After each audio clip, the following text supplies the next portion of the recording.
بسم الله الرحمن الرحیم. السلام علیکم ورحمۃ اللہ وبرکاتہ. قدرمن استاد ورور یم کاشف خان یو ډیر ورکوټي غونته او شارټ غونته پیغام سره حاضر شوی یم. قدرمندو ډیر ضروری او ډیر لازمی پیغام دی. زموږ د ویډیو وګورئ او در سره ډیر شیر کړئ.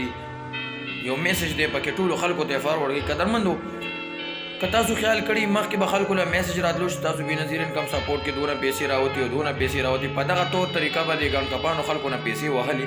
نن سبا یې دا طریقه بدله کړې ده. عزتمندو دا طریقې بالکل بدله کړې ده. د چا که بینک اکاونټ وي او کني دته یو میسج موصول شي یو میسج ورته راشي چې ستا اے ټي ایم کارت بلاک شوی دی. څه شوي دي؟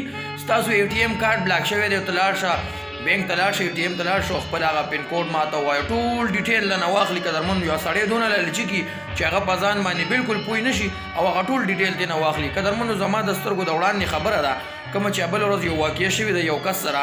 نوم بیا زه نه اخلم تصویر به هم زه نه شیر کوم. خو عزتمندو زه روان وم او دی د بینک مخې ته ناست نو مزه یې چې ولیدم نو ماته یې اواز وکړو چې کاشف بھائی تاسو لږ راشئ. چې زه ورغلم نو ماته هغه ټول ډیټیل وویل. نو یو پنجابي و هغه ورسره خبرې کولي او هغه دې لالچ کې راوستی چې ستا دا اے ټي ایم کارت چې دی هغه بلاک شوی دی. او واقعي د هغه اے ټي ایم کارت چې و هغه سره لاس کې و هغه بلاک نه و. خو د خلک دی هغې خو بس په معمولي خبره باندې اعتبار وکړي دا خلک. او هغه تللی و خپل اے ټي ایم کارت یې اخیستی هغه اے ټي ایم ته دننه کړی و خپله او ټي پي ورته ویلې وه. قدرمندو نو څه د پاسه 4,20,000 روپۍ وې د هغه په اکاونټ کې. و قدرمندو چې څنګه هغه او ټي پي ورته وویل نو 1,66,000 روپۍ ترې نه غیبې شوې. نو دی دا بینک مخې ته ناست و سر یې نیولی و چې دغه ټایم کې پې زه ورغلم. ما ورته ویل ولې؟ نو هغه وایي چې کاشف بھائی ما سره داسې واقعه وشوه. نو قدرمندو دغه خلکو ته مې دا خواست دی چې تاسو به ملاله ورځئ. یو ورځ د آخرت ورځ شته قبر عذاب شته. الله سره به موږ مخامخ کېږو. موږ به د خپلو اعمالو جواب ورکوو.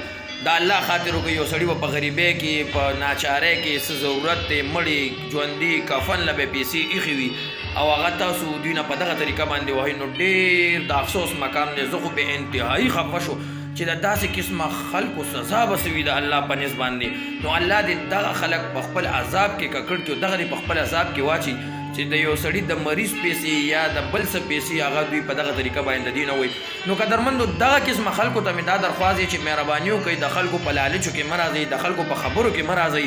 که تاسو ته د ایزي پیسې اکاونټ نه میسج راشي چې ستا دا تا ته پیسې درغې دا ټول دروغ وایي. ګڼکپان دي غله دي ټول دروغ وایي چې تا ته د یو غریب سړي پیسې درغې او ما ته داسې کړه. تا چې او ټي پي چاله ورکړه او ټي پي دا چې تاسو چاله ورکړه ستاسو د بینک اکاونټ ستاسو د هر څه اکاونټ هغه پیسې اخیستې شي. که ایزي پیسې اکاونټ دي که هغه د بینک اکاونټ نو مهرباني وکړئ لږ احتیاط کوئ لږ ځان کې عقل او سمجھ پیدا کړئ. دونه ډېرې پیسېګانې در سره وي دونه ډېرې پیسېګانې ساتئ او عقل او سمجھ ورسره نه لرئ. که چې یو غریب سړي درته وایي چې یو 50 روپۍ ماله راکړه بیا خو یې وله نه ورکوئ. خو عزتمندو لږ د خپلو پیسو خیال کوئ لږ احتیاط کوئ مهرباني وکړئ لږ سلام مشوره کوئ لږ څه چا نه تپوس کوئ. تاسو ولې ځان نه داسې ړانده جوړ کړئ او بس ډایرکټ ورغوزار شي د هغې په خبرو کې تاسو راشئ. قدرمندو بالکل حکومت ته مې هم درخواست دی چې دغه قسمه خلکو وایي خلاف ایکشن واخلي او دغه خلک راګیر کړي. 1,66,000 روپۍ د هغه ملګري نه په یو ټرک سره ووالې شوې. د هغه قصوروار څه شو؟ دا غریب څه ګناه وه؟ هغه یو دغه غونده سړیو بې تعلیمه سړیو په لالچ کې راوستو چې ستا اکاونټ بلاک شوی دی او ستا اے ټي ایم کارت بلاک شوی دی او ته لاړ شه مونږ ته ټول ډیټیل ووایه دا ووایه او ټي پي م ورته ووایه. 1,66,000 روپۍ ترې نه غیبې شوې. قدرمندو ډېر خفه شوم وله هغه ملګري له هم ډېر خفه شوم. خو څوک مونږ هم کمزوري یو ډېر زیات وله خفه شوم. بای کیمره مې راوستیم نه شو. د هغه حل چې ما وکتو د هغه پوزیشن چې ما وکتو بالکل جړا ته تیار و.